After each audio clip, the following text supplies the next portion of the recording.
Okay, guys, so I'm with my favorite cup here. It is um, late September. I wasn't able to get any of my videos up. I do have them all recorded, and maybe one day I'll be able to publish them, but for now, I have to use my phone again until I can get my camera and my computer to cooperate. So let's go ahead and do a little bit of it here and see what else we have growing in the garden from the summer and what else I've planted for the fall. Okay, so some of the things I planted later this summer is basically for my fall garden. I do have still lots of tomatoes, um, just at the tail end of tomatoes actually, so there's not that many, but I do have squash, lots of peppers still coming in, and quite a few cucumbers actually still. So, and a couple of eggplants here and there as well. So let's see what we have. These cucumbers are still going. I haven't been doing anything with them, but there are cucumbers growing on them. But once the first cold snap comes, they'll die back. And then I can use these pots for something else that I want to plant, maybe some carrots. Maybe I'll even plant my garlic in pots this year. I'm not sure yet. It's still something I'm trying to figure out. Here's my catnip. It has literally sprung right back to life. And then here in the pots, I planted my potatoes that I bought from the garden center nearby. I did have a really bad infestation of bugs, but I'm hoping by this point they won't be a bother for my plants anymore. So hopefully that won't be a thing we'll have to deal with for very much longer. I did go ahead and put my grapevines in the ground, and I'm hoping to get them to climb up this pole here. I do have a big pole.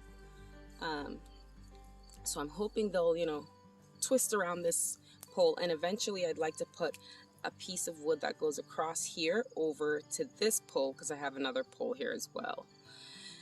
So I have a few pots of the potatoes. There's one over here, 2, 3,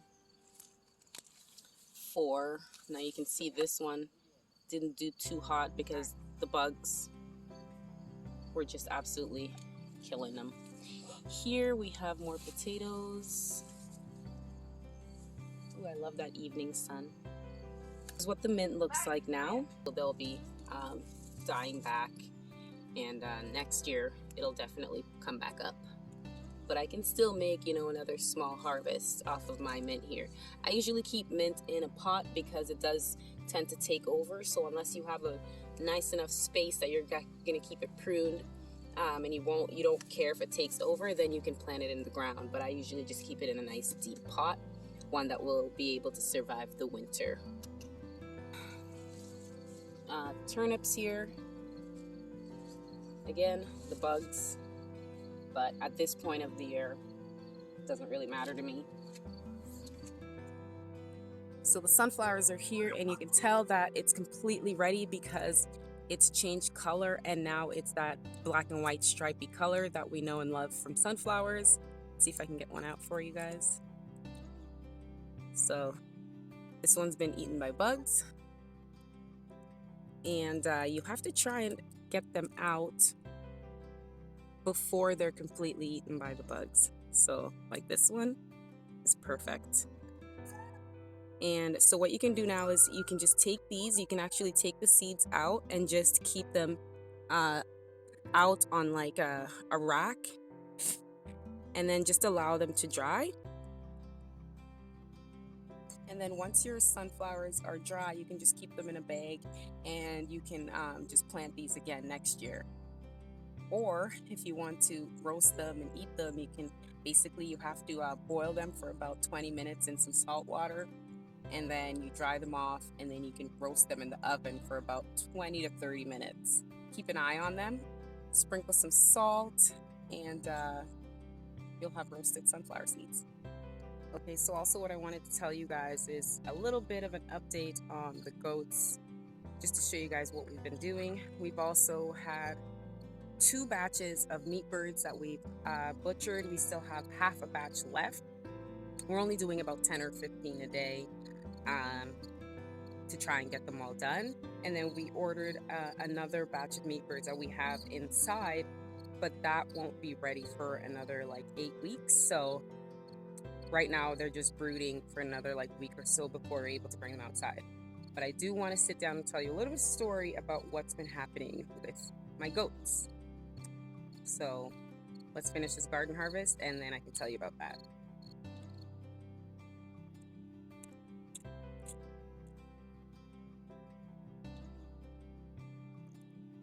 So if you guys remember, this is the orchard. And everything is kind of starting to die back now because it is the beginning of fall here. I do have a few little tomatoes that I could probably still harvest, nothing much. And then I'm going to make one more batch of tomato sauce. I probably have 2 batches of tomato sauce left to make out of my tomatoes for my garden. But the pawpaws and all the fruit trees are all doing really well. So let's just give you a little close-up of each one.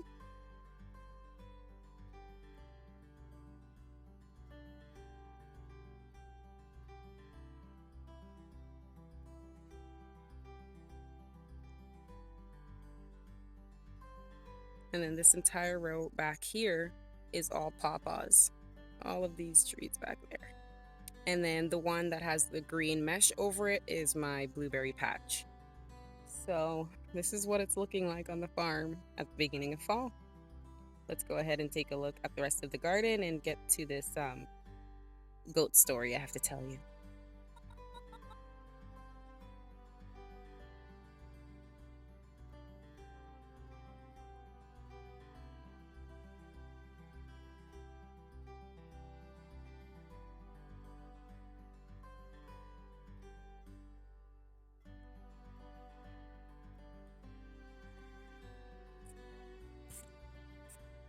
This is what's left of the tomatoes.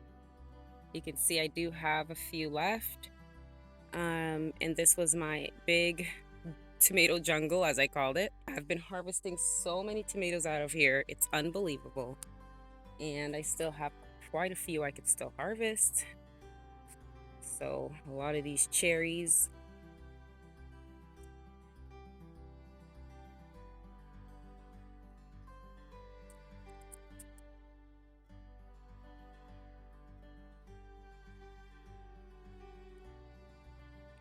I have to get in there and harvest the rest from the inside. Yeah. Let's see if I can get that big one. Look at this bow heart tomato right here.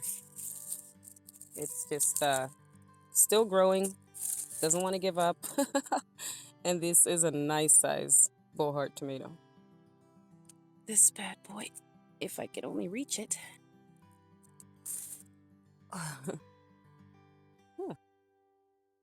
Beautiful looking tomato. I'll have to go in and harvest before it gets too dark tonight. So I have this tomato here. A lot of them are still growing, but this one looks beautiful. I had tomatoes that were probably 3 times this size. This year, they were probably about 4 to 5 pounds. They were absolutely insanely huge, and I have videos of it, but of course my video isn't uploading, so one day I'll upload it and I'll show you guys just how successful my tomato jungle was this year. So let's go ahead and talk about what's been going on with my goats and what we're doing with them so far. So I want to tell you guys about the goats and what's been happening here. Now Violet, which is the smaller boar goat, she was pregnant and she ended up unfortunately giving birth to a stillbirth, and a few hours later she also passed. So that was really not good. It happened in the middle of the night. We tried our best and she just didn't make it because the baby was unfortunately, it came way too early, and because it was a preemie, it didn't make it, and we pretty much knew from the moment it was born that it wouldn't. and then she also didn't make it as well. So we're down a boar goat. We have one more boar, Bucky the male. We also have our pygmies. We have two pygmies, the mommy pygmy, which is MP, and the baby, her baby, which is BP. So we still have quite a few goats, but we did lose one of our girls, which is really sad because your girl goats are the ones that's going to carry on the bloodline. And so to lose one was really heartbreaking. We were so sad because, I mean, she carried the baby for months and then it didn't make it. That was a huge loss for us, but it wasn't the first time, we had a goat die.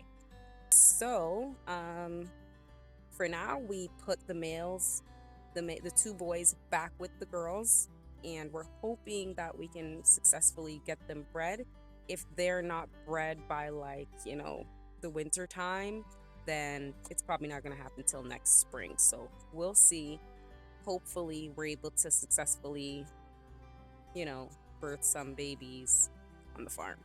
And, we have a successful kidding, which is what I would eventually like to do so that we can have enough, so that we can provide our own goat meat more than we do now, and milk, because I want to start milking the goats so that we can have some goat milk. But for now, we're waiting and we'll see what happens come winter. Fingers crossed, guys. And there's our goat. So we put the boy back with the girls. Did separate the boys when, the mom that passed was pregnant, but now we don't have any other goats that are pregnant, so we put them back in. Here comes MP. Hi, MP. Come on, girl. Come say hello. And there's Bucky and Coco. The little boy pygmy is back there somewhere. Hi, MP. Hey, girl. Those are just my pruning shears. Hey, girl. That's just my phone. Look. MP, come on. I don't have anything. Here. Here, MP. Come on. Here.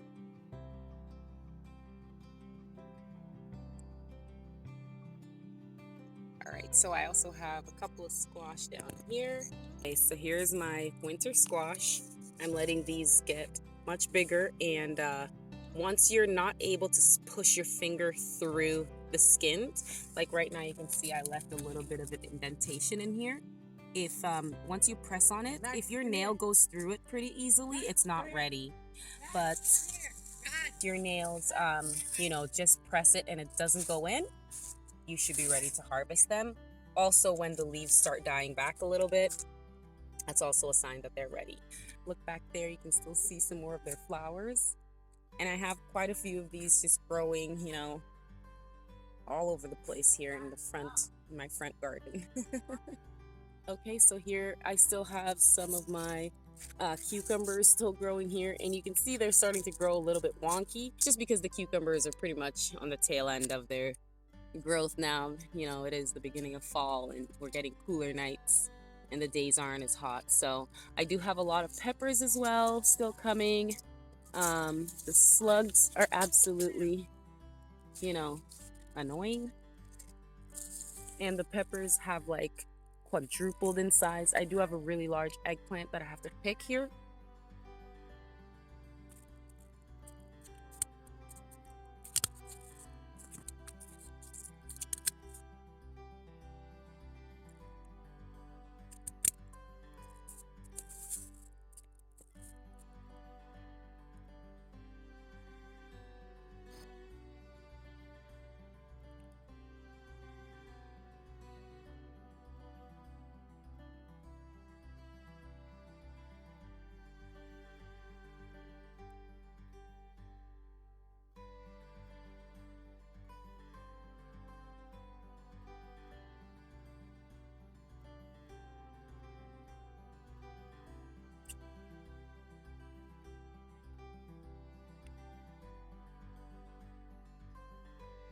All right, guys. Well, thank you so much for joining me for this video. Um, yeah, make sure you come back and check me out and see what else is going around the farm. And our next video, we're going to be butchering some meat birds. So make sure if you guys want to find out anything about that, or if you have any questions, leave them in the comment section below for me. And I'll see you in the next one. Bye.